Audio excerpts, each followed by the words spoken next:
कि बाबा भोलेनाथ जी के नयन अश्रु से जो प्रकट हुआ वो रुद्राक्ष का पौधा है, माता पार्वती के नयन अश्रु से जो प्रकट हुआ वो बेलपत्री का पौधा है, और उमा और महेश, जिस महेश के वंशज है महेश्वरी, जिनकी 12 खाम प्रगटी है भगवान महेश के द्वारा,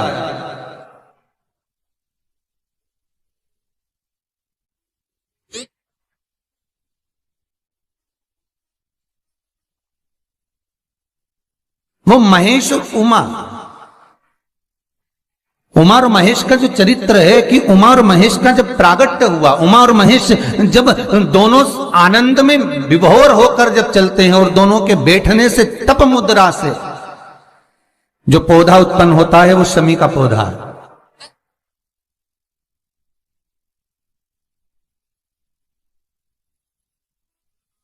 शमी का पौधा।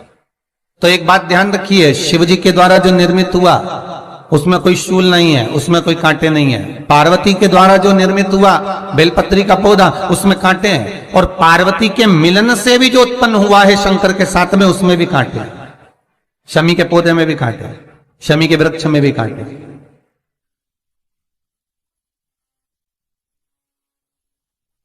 तो पार्वती जी स्कंद पुराण में एक प्रश्न कर रही हैं भोलेनाथ जी से कि प्रभु मुझे ये बताओ कि आपके द्वारा जो निर्मित हुआ उसमें शूलता नहीं है,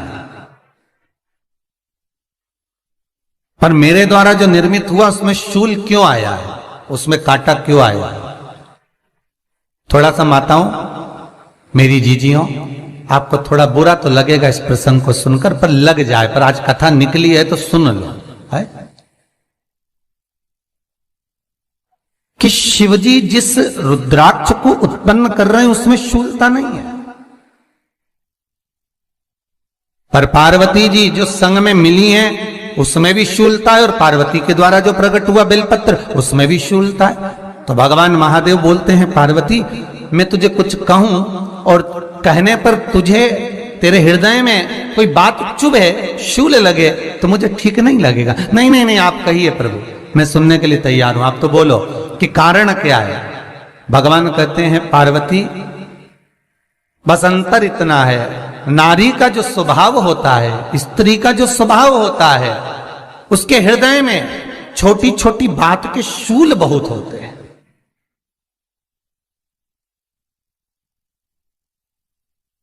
जेठानी ने ये कह दिया, देवरानी ने ये कह दिया, तुम्हारी मम्मी ये बोल दी, तुम्हारे पापा ने ये कह दिया, तुम्हारी बहनों ने ये कह दिया, तुम्हारे भाई ने ये कह दिया, तुम्हारे रिश्तेदार ने ये बोल दिया। ये नारी के भीतर ये शूलता रहती है। तो पार्वती जी बोली कि जितना तप आपने करा उतना तप मैंने करा, और जितनी साधना आपने करी उतनी साधना मैंने करी, और जितना आराधना दिल से आपने करी उतनी आराधना दिल से मैंने करी, फिर इसमें शूलता कहां से आ गई? भगवान शिव बोले, बस पार्वती बात इतनी सी है कि जब मैं आराधना करने बैठता हूं तो मेरी दृष्टि में सम्मुख में कुछ नहीं होता। जब मैं आराधना करने बैठता हूं तो मेरी दृष्टि में, मेरे सम्मुख में कुछ नहीं होता कि कौन ने क्या करा है, कौन ने क्या बोला है, कौन क्या कर रहा है, उससे मुझे मतलब नहीं होता, उससे मुझे कोई मतलब नहीं। पर पार्वती जब तू आराधना करने भी बैठती है ना, तो तेरी चित्त वृत्ति में कहीं ना कहीं किसी ना किसी रूप में कोई शूल आ ही जाता है।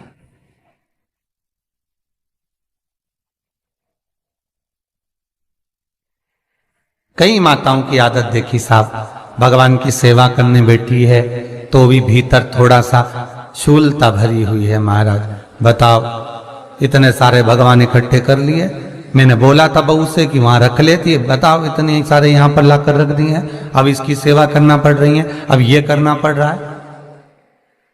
प्रसाद लेने के लिए रसोई घर में गई, भगवान का भोग लगाने के लिए, तो उसमें भी शूलता आ गई।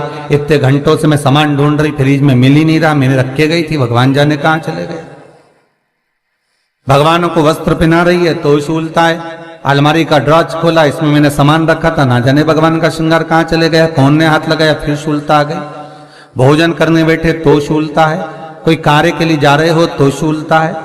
अर्थात कहीं ना कहीं नारी के जीवन में शूलता बनी हुई है। और पार्वती, जब तुम भजन करो, तप करो, साधना करो, भक्ति करो, उसमें शूलता नहीं होना चाहिए।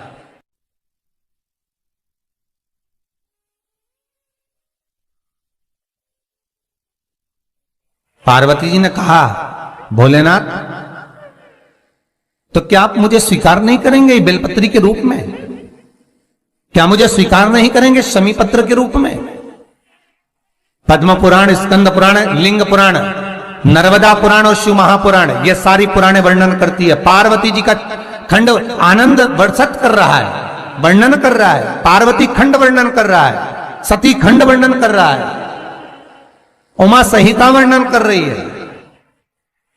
क्या आप मेरा ये बेलपत्र का स्वरूप आप धारण नहीं करेंगे? इसमें शूलता, इसलिए भगवान कहते हैं नहीं नहीं, धारण तो करूंगा पर शूल धारण नहीं करूंगा। मैं शूल धारण नहीं करूंगा, मतलब बेलपत्री में जो कांटे लगे रहते हैं बेलपत्री की, उस डाली के अंदर जो कांटे शूल रहते हैं, भगवान शिव वो धारण नहीं करते। आप उस बेलपत्री को आप बड़े प्रेम से, आनंद से पत्ते को निकाल लीजिए, तोड़ लीजिए, उतार लीजिए और फिर भगवान को वो प्रेम से समर्पित करो तो भगवान स्वीकार करना। पर भोलेनाथ, ये बेलपत्री का जो वृक्ष है मेरे नयन अश्रु से उत्पन्न हुआ है, मेरे द्वारा उत्पन्न हुआ है, फिर तो इन कांटों की कोई महत्वता ही नहीं है, इन शूल की कोई महत्वता नहीं है। पार्वती